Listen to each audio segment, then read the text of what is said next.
Cet officier russe est-il à l'origine du massacre de Boutcha? Azatbek Omurbekov, filmé ici par la télévision russe avant la guerre, commande un bataillon présent dans la ville de Boutcha le mois dernier. C'est ce qu'affirment des activistes ukrainiens qui ont rendu public son identité, son adresse et même son numéro de téléphone sur Telegram, le surnommant le boucher de Boutcha.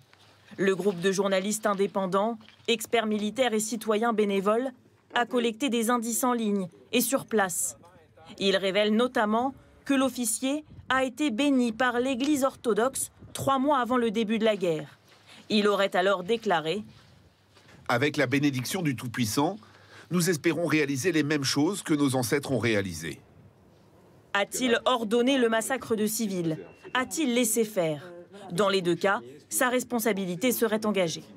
Ce colonel peut très bien ne pas avoir donné d'ordre direct, mais il n'empêche que s'il y a une enquête approfondie, on pourra considérer que, en tout cas, s'il n'a pas donné l'ordre direct, il a donné aucune directive pour préserver la population civile ou qu'il n'y ait pas de type d'exaction. Donc là, encore une fois, c'est le droit qui dira quel est son niveau de responsabilité. La Cour pénale internationale a ouvert une enquête sur de potentiels crimes de guerre commis par les Russes en Ukraine. De son côté, la presse allemande assure que les services de renseignement allemands ont intercepté des communications entre soldats russes, prouvant l'exécution délibérée de civils. Cet après-midi à New York, l'Assemblée générale de l'ONU a suspendu la Russie du Conseil des droits de l'homme en raison de l'invasion de l'Ukraine. Parmi les pays qui ont voté contre cette exclusion, Cuba, l'Iran, la Syrie et la Chine. Jusqu'où iront ces mesures de rétorsion contre la Russie? Les États-Unis ont ajouté à la liste des personnes visées les 2 filles de Vladimir Poutine. Elles sont toutes 2 âgées d'une trentaine d'années. Le G7 annonce de nouvelles sanctions. Quant à l'Union européenne, elle s'apprête à adopter un nouveau train de sanctions qui, pour la première fois, concerneront le charbon et peut-être le pétrole. Le détail avec Mathieu Poissonnet, Julien Clouzot et Axel Cariou. Pour la 5e fois depuis le début de la guerre, l'Union européenne devrait sévir face à la Russie. Quelles nouvelles sanctions se dessinent? Un consensus semble se dégager autour des ports européens. Il pourrait être interdit aux navires russes et de nombreux produits en provenance de Russie soumis à un embargo. Vodka, caoutchouc et surtout charbon. Le charbon russe, c'est 45% du charbon importé sur le vieux continent. Et pour le reste, allons-nous vers la fin du pétrole et du gaz russe en Europe? Le gaz et le pétrole représentent 40% des entrées d'argent en Russie.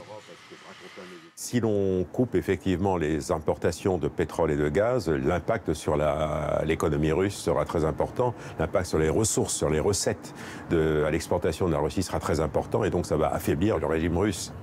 Sur cette question, les Européens ne sont pas d'accord. Il y a les pays dépendants au gaz russe comme l'Allemagne ou la Hongrie qui hésitent à fermer leurs gazoducs. Et les autres, comme la France, plutôt prêts à tourner le dos au combustible russe. Quelles conséquences chez nous? Quasiment aucune, si on en croit une étude publiée en début de semaine. Un embargo total affecterait peu la croissance française, une perte équivalente à 91 € par habitant.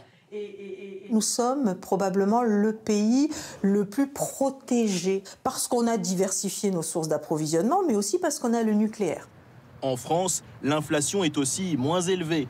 Quand chez nous l'électricité augmente de 4%, la hausse est 6 fois plus grande en Allemagne. Voilà qui explique pourquoi Berlin refuse pour l'instant de tourner le dos aux énergies russes.